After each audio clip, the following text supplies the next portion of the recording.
Hey guys! Welcome back to my channel. Again, this is the VL Code. Yung mga bago lang sa aking channel, please subscribe and hit the notification bell. At saka yung mga bago at mga dati kong subscriber, please like, share, and of course, pakibalita na rin to sa inyong mga kaibigan na meron akong channel. Kung maaalala nyo sa isa kong video, nasabi ko nagsiset up ako ng parang studio dito sa aking maliit na kwarto. Ngayon guys, ang gagawin natin, mag-unboxing ako ng aking bagong gaming chair na binili sa Lazada. Ayun nga guys, samahan nyo ako sa pag-unbox, setup, and reviews ng aking bagong gaming chair. So hindi naman ito ganun kamahal, pero I think maganda ito. Tara, samahan nyo na ako sa aking pag-unbox sa bago kong gaming chair. So ito guys, yung bagong gaming chair. So, ayan, naka-bubble wrap and naka-karton.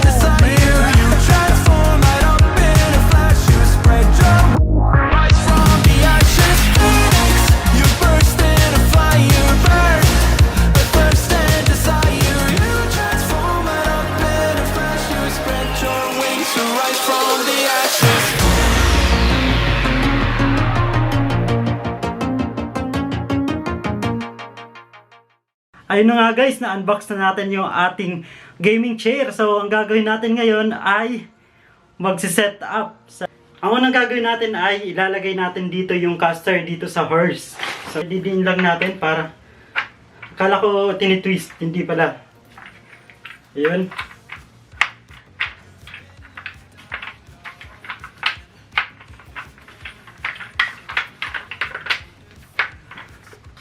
Ayun o, nabuo na natin. Lagyan natin yung magiging stem niya. Ito tinatawag na gas rod. Ayun. Tama ba? Ayun, tama. So, dito yung nilalagay. Ito medyo butas. Malaki yung butas niya. So, pag tumagal to, may tendency na mapunit yan. Kaya kailangan ko mag-ingat. Kung ano, hindi siya pantay. So, ito mayroon siyang butas pa rin dito. So, siguro nagkamali ng during production. Ilalapat natin yung T-bar.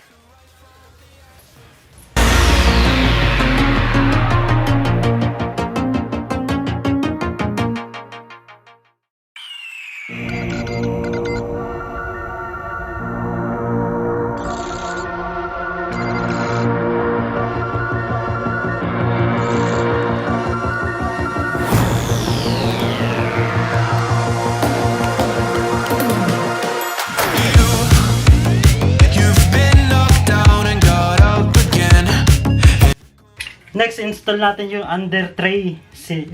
Yan. Ayun.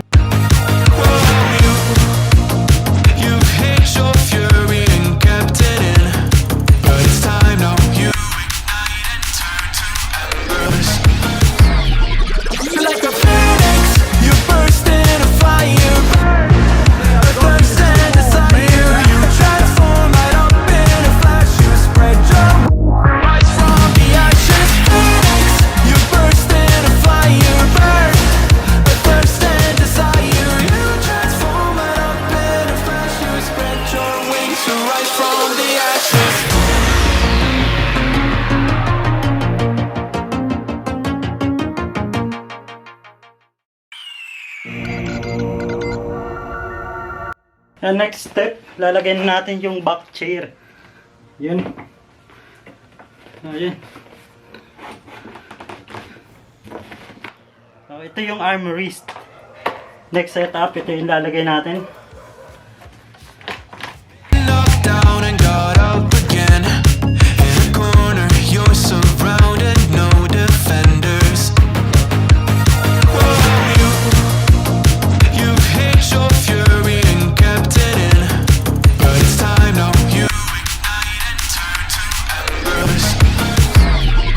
Like a phoenix, ayun nga guys. Next natin na massage pillow.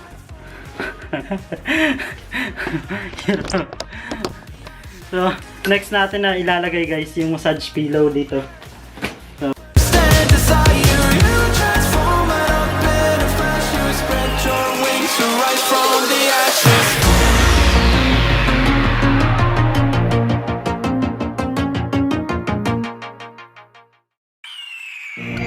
So, ayun na nga guys, nakapag-set up na ako ng aking bagong gaming chair.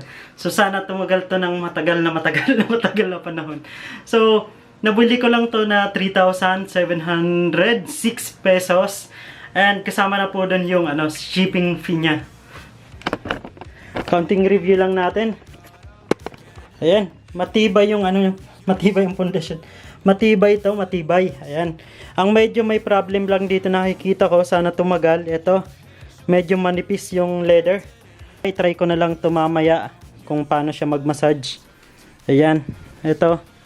Ayan o, ang lang dito, nakikita yung pangalan niya, like Regal.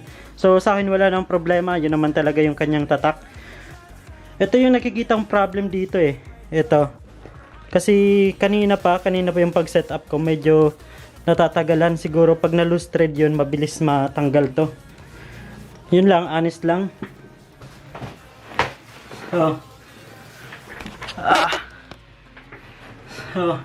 Ayun nga guys, nakakapanibago kasi meron ako bagong gaming chair. Ayos na lang aking kwarto, magiging parang studio na to. So ayun nga, medyo pinagpawisan ako kasi napagod ako kanina. Mahirap mag-video na mag-isa lang. So, di mo alam, magsasalita ka tapos ikaw ba yung mag-video. So ayun, nagawa ko rin. Down and got up again. In a corner, you're surrounded, no defenders. You've hid your fury and kept it in, but it's time now. You ignite and turn to embers. You're like a phoenix, you burst in a fire. So, sobrang excited ako na magamit to. Yun, bago ko end ang aking vlog, gusto ko sanang i-shout out ang aking mga kaibigan na si Appetizer, si Doug, si The Dexy Channel, or si Cook to Go Channel, ayan. Si Bro Bry, Renalyn, ayan. Renalyn, then Joanna Del, si Glenn, then si Dennis. Tapos yung aking mga kaibigan, si Aljon, shout out sa iyo Aljon. Tapos si Jeffrey, ayan. So, of course, yung aking mga pinsan, si Adrian, si Edsel, ayan, salamat si Karen, si Erica. So, thank you sa pag-support sa aking channel. So, at saka lahat ng aking mga subscribers, thank you very much sa pag-support. Yun nga, kung nagustuhan nyo ang aking video, please like, share, and of course, lagi ko sinasabi sa mga bago, please subscribe and hit the notification bell.